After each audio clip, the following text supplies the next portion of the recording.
সেই হেৰিতে director technical এডুকেশ্যনৰ আণ্ডাৰত যিমানখিনি প্ৰফেচাৰ আছিলে, এছিষ্টেণ্ট প্ৰফেচাৰ আছিলে, লেকচাৰাৰ আছিলে, তেওঁলোকক সিমান হাৰত UGC AICT স্কেলত দৰমহা দি আছিলে কালিলৈকে, যেতিয়ালৈকে কণ্টেক্সুৱেল হৈ আছিলে।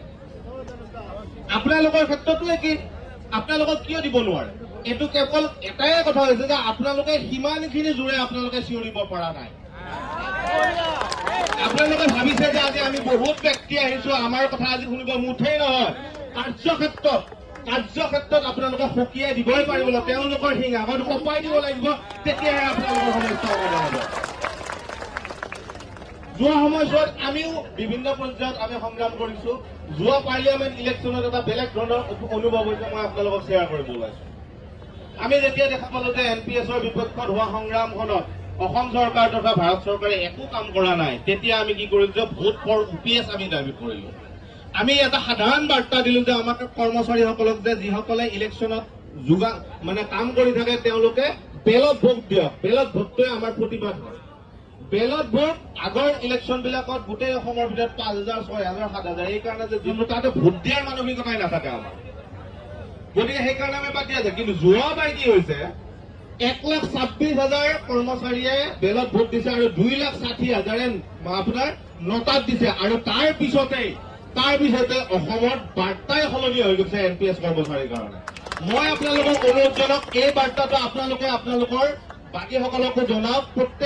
আপোনালোকে চাব, আপোনালোক 25,000, 26,000 ব্যক্তি নহয়, 25,000, 26,000 লগত থকা ঘৰৰ পৰিয়াল সকলো একোটা ভোটাৰ। আপোনালোকক যিয়ে ভাল পায়, অঙহী বঙি আছে, বজাৰত যিসকলে আপোনালোকৰ কামৰ প্ৰতি তেওঁলোকে আস্থা ৰাখে, ভাল পায়, তেওঁলোকো এটা ভোটাৰ। যেতিয়া দেখা পাব যে ভোটৰ অংকত তেওঁলোকে লাখ লাখ ভোটৰ কাৰণে এতিয়া সংকটৰ সৃষ্টি হৈছে, তেতিয়া আপোনালোকৰ ওচৰত আহিব। এতিয়া আপোনালোকে খেদি আছে আপোনালোকৰ সমস্যা সমাধানৰ কাৰণে, সেইদিনা কিন্তু আপোনালোকৰ ওচৰত আহি ক'ব যে আমি এইটো সমস্যা সমাধান কিবা কৰি আমাক এই বৈতৰণি পাৰ কৰি দিয়া। আপোনালোকে কিন্তু এই অস্ত্ৰপাত এইবাৰ নেৰিব। মই ইতিমধ্যে টেট টিচাৰসকলকো মই যোৱাকালি কথা পাতিছো যে এই 3টা শ্ৰেণীৰ কৰ্মচাৰীসকলৰ শ্ৰেণীৰ যি সংগ্ৰাম চলি আছে, এই সংগ্ৰামে এটা ধুনীয়া এটা বাতাবৰণ সৃষ্টি কৰিছে, কৰ্মচাৰীসকলৰ শংকা নিৰ্মূল, সমস্যা সমাধানৰ এটা পৰিৱেশ। আৰু এই পৰিৱেশটোৰ কাৰণে মই 3টা গোটক এক কৰি পেলাই একেদিনে আমি আন্দোলন কৰাৰ পোষকতা কৰি আছো।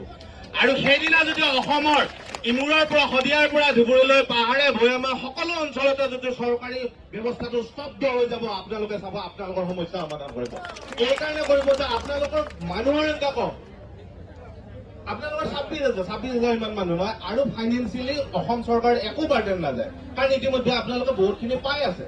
অলপ কিবাহে পাব এডিশ্যনেলি, বহুত বাৰ্ডেন নহয়। NPS to OPS হোৱাটো এটা ডাঙৰ সমস্যা, এইটো ৰাষ্ট্ৰীয় ভিত্তিক সমস্যা। গতিকে সেইটো সমাধানৰ ক্ষেত্ৰত ৰাষ্ট্ৰীয় চৰকাৰো ৰাজ্যিক চৰকাৰৰ উভৈনদী প্ৰচেষ্টা লাগিব। কিন্তু আপোনালোকৰ সমস্যা সমাধানৰ কাৰণে কোনো গুৰুত্বপূৰ্ণ বিষয়েই নহয়, যদিহে চৰকাৰ সৈমান হয়, যদিহে যিসকলে তেওঁলোকক পৰিচালনা কৰে, যিসকলে তেওঁলোকক এই ভূ কাবা কৰি থাকে বিভিন্নজন ব্যক্তিয়ে, মই বাৰু সেইটো পিছত আৰু কম কোনে কেনেকুৱাকে কয়। আৰু সেই ব্যক্তিসকলৰ মনত যেতিয়া শংকা হ'ব যে এইবাৰ আমাৰ সান্দহ খোৱা বালি গ'ল, সেইদিনা আপোনালোকৰ চাব যে আপোনালোকৰ সমস্যা সমাধান হ'ব। মই আপোনালোকক অনুৰোধ জনাইছো, এই যিটো বাৰ্তা, এই যিটো সংগ্ৰামখন আপোনালোকে ইয়াতে নাৰাখিব। আজি আপোনালোকে এদিন আহিছে, বহুত কষ্ট হৈছে, মই জানো। আপোনালোকে পৰিয়াল কেনেকে আপোনালোকে চলায়, তাৰ পৰা আহি কেনেকৈ অংশগ্ৰহণ কৰিছে, যথেষ্ট কষ্ট হৈছে। কিন্তু এই কষ্টৰ ফল মিঠা, আৰু কম দিনৰ ভিতৰতে মই আশা ৰাখিছো, ভগৱানৰ ওচৰত প্ৰাৰ্থনা জনাইছো, সেইসকলৰ উন্নতি হওক যে আপোনালোকৰ সমস্যাখিনি সমাধান কৰক। আৰু যদিহে ভগৱানৰ বুজনিটো তেওঁলোকে নুবুজে, আপোনালোকে অহা